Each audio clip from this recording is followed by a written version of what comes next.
Hey, what's up guys? It's your pal Ben here with Twig Cycles in Hagerstown, Maryland. It's cold, it's rainy.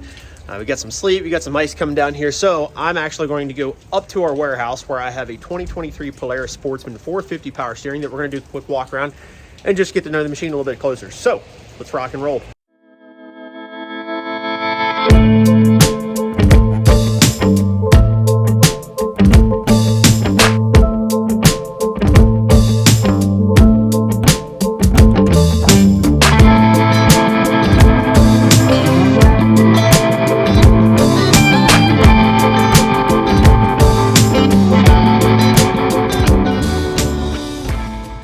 Guys, 2023 Polaris Sportsman 450 HO EPS model. We get a lot of folks coming in looking for a smaller sized ATV, looking for something to maybe do some small acreage property maintenance, maybe plow the driveway, hit up some trails here and there. You know, what's going to be the best machine? What's going to give you the best bang for the buck?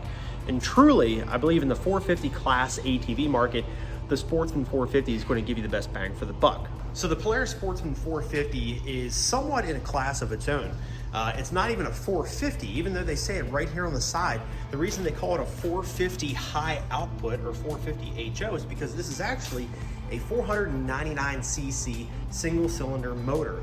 This is a liquid cooled fuel injected single cylinder 500cc engine that's in this bad boy. So it's actually going to give you a little bit more horsepower than say the competition from like a Honda Rancher or a Yamaha Kodiak 450, which are both coming in around that 26 horsepower range. This is actually giving you 33 horsepower. So in terms of capability, I already mentioned this is a 33 horsepower unit. Your front rack has the ability to hold 90 pounds on the front. That means you can load that front cargo rack with the rack extender already on there from the factory with 90 pounds worth of gear. Likewise, on the rear end, you can actually load this down with 180 pounds worth of gear. So again, that's 180 pounds that you can actually smack right there on that rack. Part of what Polaris does is actually pretty unique. So anytime you get a power steering ATV, usually they're throwing in a little additional accessory. That happens to be on the 450, this rear rack extender. Now it does already come with that front rack extender, but along with the power steering model, you're also getting this additional rear rack extender, which is pretty cool. Working our way back here, you can see obviously we have the receiver hitch. That's an 1.25 inch receiver hitch, and that is actually capable of towing 1,350 pounds. So you got a little over 1,300 pounds worth of towing capacity, which is pretty remarkable. Again, even though they call this a 450, so it's competing with every other 450 in that 450cc class, this is still technically bored out at 499 cc's. So the capability is really competing with a lot of that 500cc class, like a Honda Foreman, Honda Rubicon, your King Quad 500, so on and so forth. While we're actually checking out the rear suspension on this, I'll kind of pan around here. You guys can see this actually is giving you 11.5 inches worth of ground clearance. 11.5 inches worth of ground clearance. So it's giving you way more ground clearance than what a Honda Rancher 420 is giving you. It's giving you more ground clearance than a Suzuki King Quad 400, as well as the Yamaha Kodiak 450 as well. So we're working away here. Just want to show you how much ground clearance this thing has. So we're going to pan around here to the front. One thing I did forget to mention, so I mentioned the towing capacity, mentioned the rack capacities. This has an overall payload capacity of right around 485 pounds, which is actually posted right on Polaris's website. Just as a side note, all the specs that I'm kind of listing off here can be found right on Polaris's website as well. So just to sort of summarize everything that we've cleared up so far, we have a 33 horsepower, 499cc engine. This is a liquid cooled engine, fuel injected of course, capable of towing 1,350 pounds. You have a 90 pound rack capacity on the front, 180 pound rack capacity on the rear. With your power steering units, you always get some sort of added accessory, which I already mentioned this, but just to kind of summarize, your power steering units usually come with an additional accessory. In this case, it happens to be the rear rack extender right from the factory. Now, even though this is technically, it's a 450 HO, so it's a 499cc vehicle, this is one of the bulkier of the 450cc class. It's a little bit girthier than a Kodiak 450 and a Honda Rancher, but it's only 48 inches wide, so it's going to fit in your truck bed just fine. In terms of fitting in your trailer, you shouldn't have much issue there either. I'll come around here and I'll actually zoom in on these tires a little bit here real quick for you as well. These are a 6-ply tire, so not too bad from the factory, not a bad tire from the factory. So just kind of give you an idea what that tread looks like there. Got the front tires, With the rear tires here as well. Again, 6-ply tire. In terms of individual tire size, you got 25 by 8 by 12s on the front and 25 by 10 by 12s on the rear. So I want to show you just a couple of the features and benefits. So something that's kind of interesting about these 450s, they actually use the same body and chassis for the most part. Some of the chassis changes over the 450s and 570s, but they use the same body and chassis for the most part with the 450s and the 570s. So even a 570 is going to have this storage compartment up front here, which is pretty neat. And one of the things that they changed over the years, your battery used to be down here in this super annoying spot. It was terrible. So now they actually moved your battery right up front here, so it's nice and easy to get to, which if it's properly maintained, and I'll get to that here in a second, you shouldn't have to change the battery out for quite a few years. You can actually maintain your battery. They started inputting a battery tender right into the display here. So if you have a battery tender, and that's literally the name of the company, battery tender. It's another name for a trickle charger. You can actually keep it on a tender when you're not going to be riding the machine. It's going to keep that battery nice and fresh and healthy. So, but you do have storage up here, which is pretty neat. Close this storage box here, and again, you can carry about 90 pounds, they say, on this front rack. And they do give you this front rack extender, which is pretty helpful as well.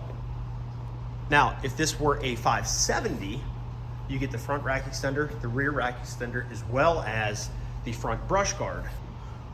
One concern or complaint that I get a lot are, why does Polaris go with the plastic racks? Yes, these are plastic. They're a very tough plastic. Even out in the cold, I've seen a lot of people abuse these things, and I haven't seen them crack.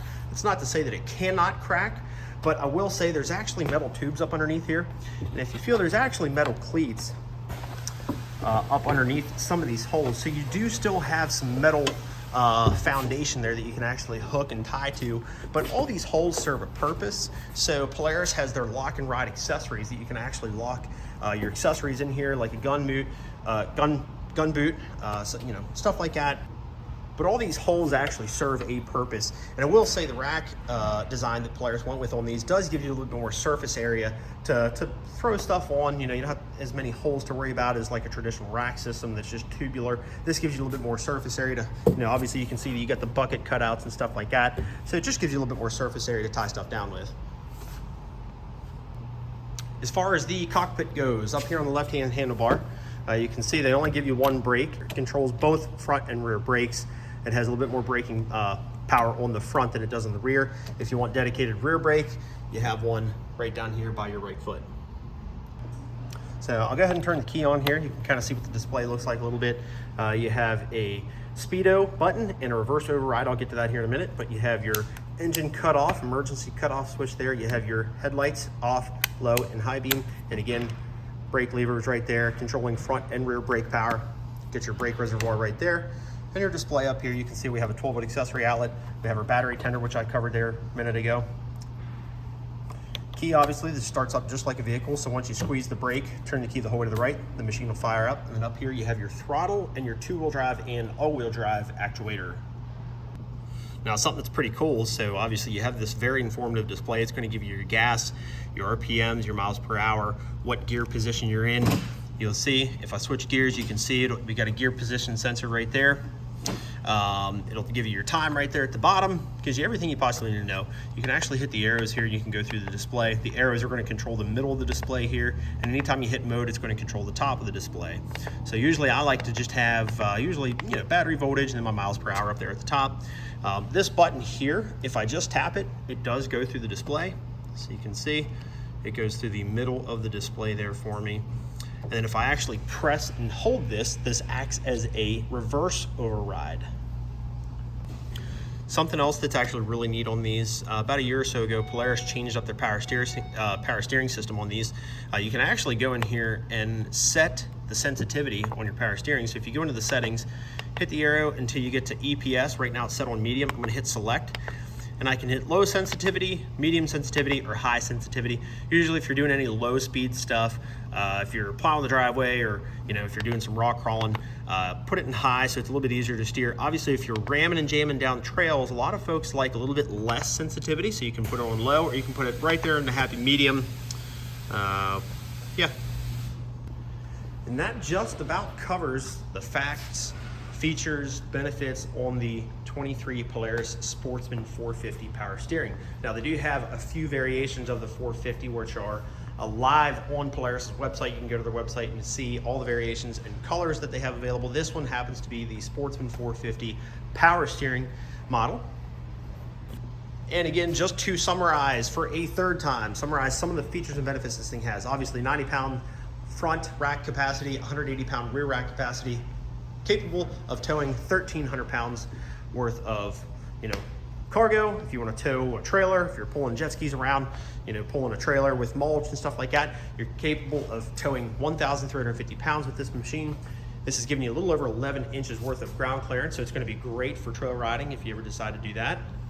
This does have power steering. In its terms of overall size, this is sitting at 48 inches wide, has a wheelbase of 50.5 inches.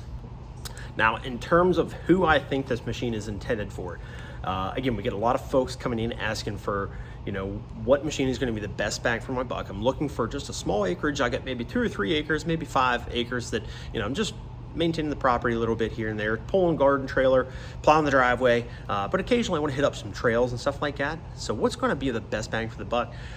Ultimately, I really kind of compare this to the Yamaha Kodiak 450 because with the 450, you're getting independent suspension, 2-wheel drive, 4-wheel drive, differential lock. This machine does not have differential lock. It just has the Polaris all-wheel drive system, but they're very comparable machines. The Kodiak 450 is giving you 26, right around 26 horsepower, a little bit lower ground clearance, so that does a little bit lower to the ground than what this machine does. This actually gives you the independent suspension in the back as well, just like the Kodiak 450, but it gives you a little bit more of that play capability, that play factor, coming in at 33 horsepower. So you get a little bit more horsepower, a little bit more juice out of the Sportsman 450 than what you do the Kodiak 450.